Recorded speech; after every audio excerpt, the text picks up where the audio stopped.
Helicopter মিলন নকল বন্ধ করছে, এটা সত্য। এখানকার যে পরিবেশ এটা তো ঠিক আছে, আর অন্য কোনো কেন্দ্রে তো আর আমরা যাই নাই।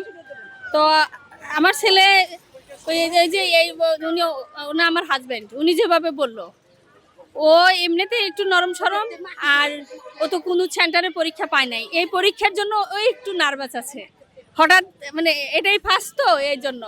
আর এছাড়া এভরিথিং যতটুকু আছে, স্কুলে তো অত ভালো পড়াশোনা হয় নাই, ক্লাসও হয় নাই, যতটুকু পারছি এতটুকু প্রিপারেশন নিছে।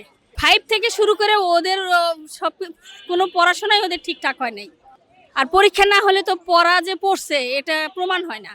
সিসি ক্যামেরা হয়েছে, ভালো হয়েছে, খারাপ না, কিন্তু সিসি ক্যামেরা হইলেও এদের কোনো নকল করার সুযোগ নাই, সিসি ক্যামেরা না দিলেও এদের কোনো নকল করার সুযোগ নাই।